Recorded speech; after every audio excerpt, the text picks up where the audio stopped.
మనం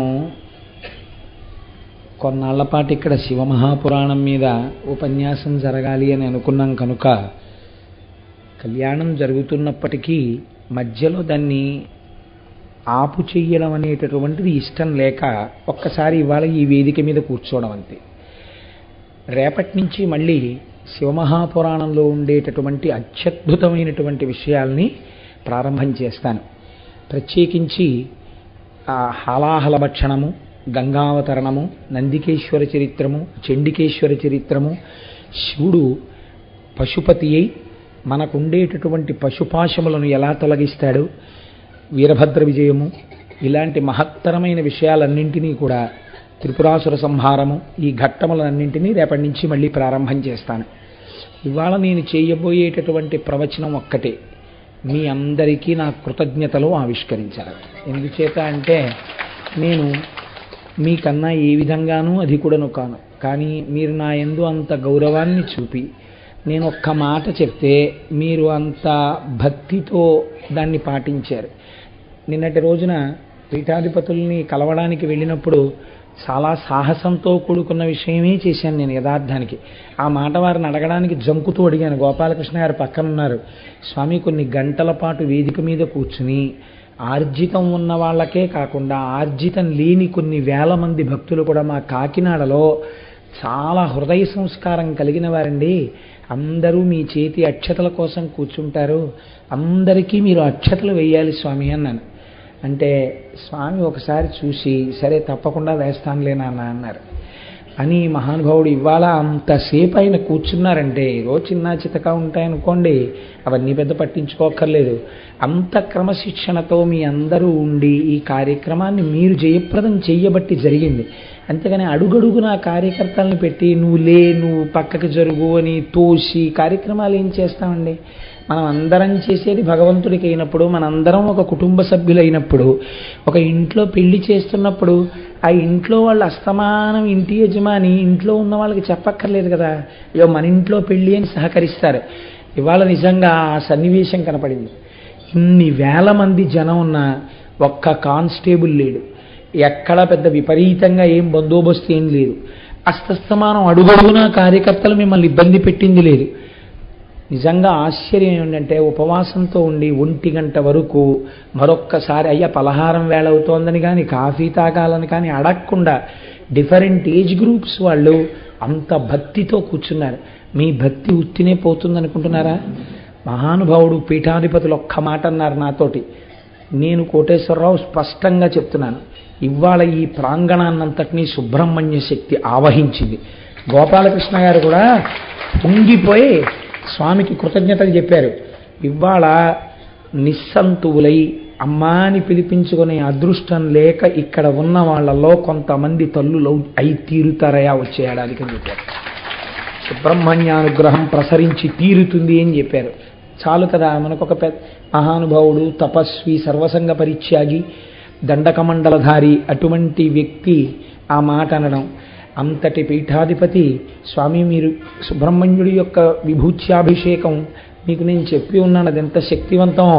అందుకని విభూత్యాభిషేకం మాత్రం మళ్ళీ పీఠం మించి లేచి స్వామివారిని చేయమని అడిగితే ఇవాళ చంటి పిల్లాళ్ళ ఆయన లేచి విభూత్యాభిషేకం చేశారు. స్వామి, అభిషేకం మేము మొదలు పెట్టుకోమా, మీ అమృతహస్తాలతో మొదలు పెడతారా అంటే నేను ఇంటికి ఒక్కసారి విడిదికి వెళ్ళి మళ్ళీ అనుష్ఠానం చేసుకొచ్చి నేను ప్రారంభం చేస్తాను అన్నాను. ఇవాళ మీ అందరి యొక్క క్రమశిక్షణ చూసి ఆయన పొంగిపోయి ఎంత మాట అన్నారో తెలుసా అండి? మీకు ఒక ఆశ్చర్యకరమైన విషయం చెప్తున్నా. ఈ ఉపన్యాసాలు ఎప్పుడు పూర్తి చేస్తామని అడిగారు. నేను ఏదో తేదీ చెప్పాను, ఓ చిన్న సస్పెన్స్. అందుచేత ఆ రోజు ఏం చేస్తామన్నారు, ఆంధ్రదేశంలో కని విని ఎరుగని రీతిలో కావళ్ళెత్తినట్టే మా వాళ్ళందరి యొక్క క్రమశిక్షణ అటువంటిది. ఆంధ్రదేశంలోనే కని విని ఎరుగని రీతిలో పార్వతీ కళ్యాణం చేస్తాం స్వామి. స్వామి అన్నారు, నువ్వు ఎప్పుడు చేసినా, ఎన్ని కార్యక్రమాలున్నా, ఎంత ఒత్తిడిలో ఉన్నా ఆ కార్యక్రమానికి నేను మళ్ళీ వచ్చి ఆధ్వర్యం వహిస్తాను. ఈ కాకినాడ ప్రజల పట్ల నేను అంత ఆప్యాయతని ప్రకటిస్తున్నాను. నేను అంత పొంగిపోయానయా వాళ్ళ క్రమశిక్షణ చూసన్నారు. ఈ కితాబు చాలదా మీ అందరూ చేసిన సహకారానికి? కాబట్టి మీ అందరి సహకారానికి ఇవాళ వ్యాసపీఠం మీద ఉన్న కారణం చేత నమస్కరించకూడదు కనుక నేను వినమ్రుడనై కృతజ్ఞతలను మీకు ఆవిష్కరిస్తున్నాను. 10 కాలములకి భగవంతుడు మనకి ఇలాంటి క్రమశిక్షణనే ఇచ్చి ఒక కుటుంబంలో జరిగినట్టు అయ్యప్ప స్వామి గుడి ప్రాంగణంలో ఒక పోలీస్ కానిస్టేబుల్ అవసరం లేకుండా, గట్టిగా 50 మంది కార్యకర్తలు లేకుండా కొన్ని వేల మందితో కార్యక్రమాలు జరుగుతాయి. అందరూ ఒక కుటుంబంలో బిడ్డల్లా కాకినాడలో అక్కడ పాల్గొంటారన్న ఈ కీర్తి చిరస్థాయి అయి ఇప్పటికే అయ్యప్ప స్వామి గుడి గురించి నాకు అంతర్జాతీయంగా ఎన్నో ఫోన్లు వస్తుంటాయి. అమెరికా నుంచి మాట్లాడుతూ ఉంటారు, ఎన్ని దేశాల నుంచో ఫోన్లు వస్తాయి నాకు. ప్రతి ఫోన్ వచ్చినప్పుడు కాకినాడలో అయ్యప్ప స్వామి గుడి గురించి ప్రస్తావన చేస్తారు. ఇవాళ ఆంధ్రదేశంలో ఎన్నో అయ్యప్ప స్వామి దేవాలయాలు ఉన్నాయి.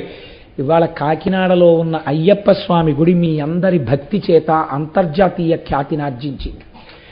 అన్నిటినీ మించి మహానుభావుడు 70 సంవత్సరాల వయస్సులో కూడా రాత్రనక పగలనక నిద్ర కూడా వదిలిపెట్టేసి ఆ ప్రాంగణ నిర్మాణం దగ్గర నుంచి గోపాలకృష్ణ గారు ఇలా జరగాలి అంటే మరొక విశ్వకర్మయ్యి.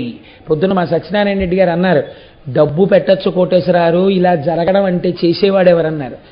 మహానుభావుడు ఆ గోపాలకృష్ణ గారు, ప్రసాద్ బాబు గారు, అన్నింటికీ మాకు వెనకాతల ఊపిరి మా దొరగారు ఇలా ఎందరెందరో బాసటగా నిలబడి కార్యక్రమాన్ని నడిపించారు. మీ అందరికీ కృతజ్ఞతలను ఆవిష్కరిస్తున్నాను. మనం కాసేపట్లో చక్కగా కళ్యాణం జరుపుకోబోతున్నాం. మనకి అమ్మ ఇప్పుడే కదా స్వామీజీ అంతటి వారు మనకి కితాబునిచ్చారు. ఎవరెవరికి ఆర్జితం సేవా టికెట్లు ఉన్నాయో వాళ్ళందరూ ఉత్తర క్షణం ఈ ప్రాంగణాన్ని ఖాళీ చేసి ఆ ప్రాంగణంలోకి వెళ్ళిపోండి. ఆర్జితం టికెట్లు లేని వాళ్ళు ఆ ప్రాంగణంలోంచి ఈ ప్రాంగణంలోకి వచ్చేయండి. గోపాలకృష్ణ గారు 200 పళ్ళాల్లో పసుపు, కుంకం, పువ్వులు, అమ్మవారి కళ్యాణ సామాగ్రి సర్దించండి. మేళతాళాలతో ఈ 200 మంది గృహస్థులు ఇప్పుడు నేను ఇక్కడ ఒక 10 నిమిషాల్లో పీఠం దిగ్గానే అందరం కలిసి ప్రదక్షిణం చేసి కిందకి దిగి కళ్యాణ మంటపంలోకి వెడతాం. అమ్మా ఎవరిని చిన్న బుచ్చాలని కాదు, మన ఇంట్లో మన పిల్లాడే పెళ్లి కొడుకు అయితే వాడికో గౌరవం ఉంటుందిగా. మరి పాపం వాళ్ళు 200 మంది ఆర్జితం గృహస్థాస్గా ఉండాలనుకున్నప్పుడు వాళ్ళని ఒక మర్యాదతో కూర్చోపెడతాం కదా. నేను మీ పట్ల ఎప్పుడూ తక్కువ చేసినే ప్రవర్తించలేదు. స్వామి కాళ్ళు పట్టుకు ప్రార్థించి మీ అందరికీ అక్షతలు వేయించడంలో కారణం అదే. అందుకని ఆర్జితం గృహస్థాస్ అంటే వాళ్ళు ఇవాళంతా ఉపవాసం ఉండి కొన్ని సౌకర్యములు పొంది స్వామి సేవలో ముందుండవలసిన వారు ఇవాళ వాళ్ళున్నారు, రేపు మీరుంటారు ఇంకో సేవలో. మీకు నేను విశ్వ ప్రయత్నం చేస్తున్నాను. మహాశివరాత్రి నాడు చంద్రశేఖర పరమాచార్య స్వామి చాతుర్వర్ణముల వారు కూడా చంద్రమౌళీశ్వరారాధన చేసినట్లయితే అనేక ఫలితములు వస్తాయని పరమాచార్య స్వామి చెప్పారు. పొద్దున స్వామివారితో కూడా చెప్పాను నేను ఈ విషయం. స్వామి ఇలా చేద్దాం అనుకుంటున్నామని. తప్పకుండా అద్భుతం నాన్న చేయించండి అన్నారు.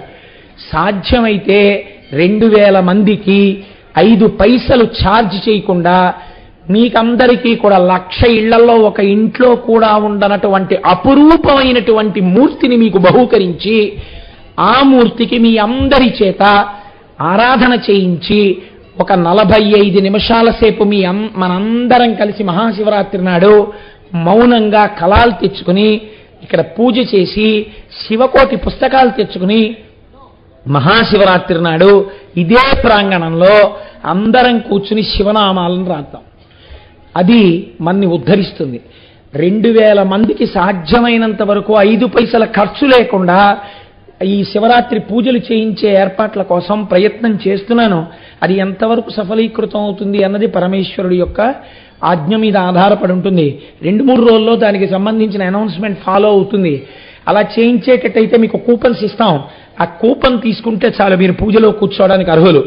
5 పైసల ఖర్చు లేకుండా మీ అందరికీ ఆ ఫోటో బహూకరించి, ఫోటో అని నేను అనను, అది సాక్షాత్ పార్వతీ పరమేశ్వరులు మీకు ఆ మూర్తినిచ్చి మీ అందరితో ఆ రోజున చంద్రమౌళీశ్వరారాధన చేయించే ప్రయత్నం చేస్తాం.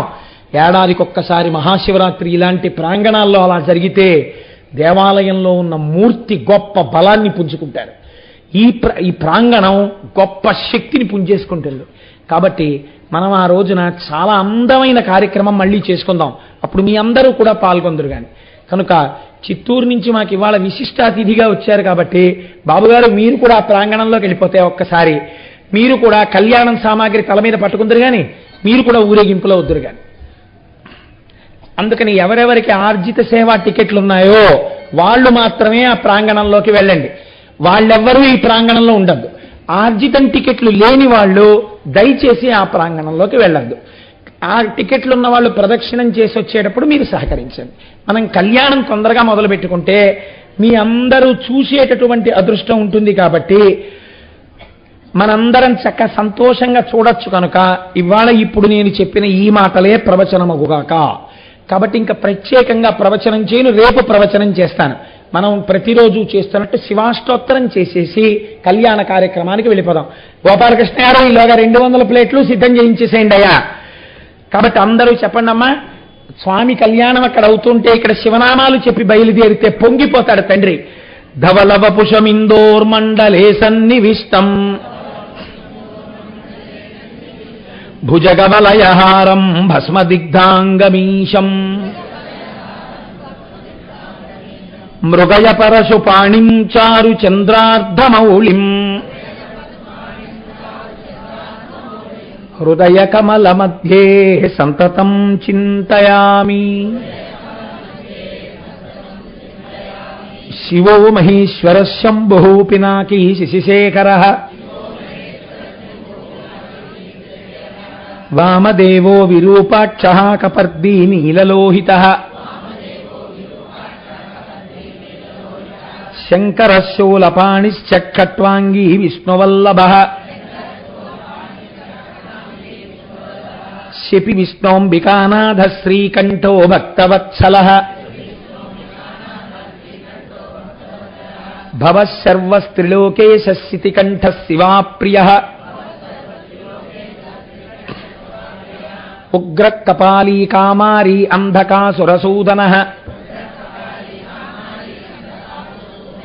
గంగాధరో లలాటాక్షకాలకాల కృపానిధి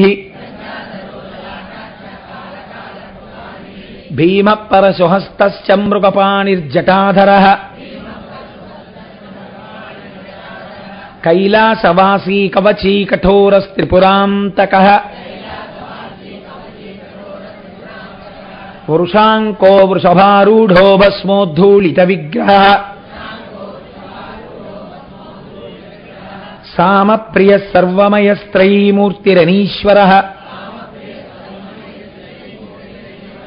సర్వజ్ఞ పరమాత్మా చ సోమసూర్య అగ్నిలోచన హవిర్యజ్ఞమయ సోమ పంచవక్త్ర సదాశివ విశ్వేశ్వరో వీరభద్రో గణనాథ ప్రజాపతి హిరణ్యరేతా దుర్ధర్షో గిరిశో గిరీశో నగః భుజంగభూషణో భర్గో గిరిధన్వీ గిరిప్రియః కృత్తివాసాః పురారాతిర్భగవాన్ ప్రమదాధిపః మృత్యుంజయః సూక్ష్మతనుర్జగద్వ్యాపీ జగద్గురుః వ్యోమకేశో మహాసేన జనకశ్చారు విక్రమః రుద్రో భూతపతిస్థానుర్రహిర్భూత్న్యో దిగంబరః అష్టమూర్తిరనేకాత్మా సాత్విక శుద్ధ విగ్రహః శాశ్వత కండపరశుః అజపాశ విమోచకః మృఢ పశుపతిర్దేవో మహాదేవో వ్యయో హరిః పూషదంతభిదవ్యగ్రో దక్షాక్షర హరోహరః భగనేత్రభిదవ్యక్త సహస్రాక్ష సహస్రపాత్ అపవర్గ ప్రదోనంతస్తారక పరమేశ్వరః ఏవం శ్రీ శంభుదేవస్య నామ్నామష్టోత్తరం శతం. శ్రీ శివాష్టోత్తర శతనామ స్తోత్రం సమాప్తం.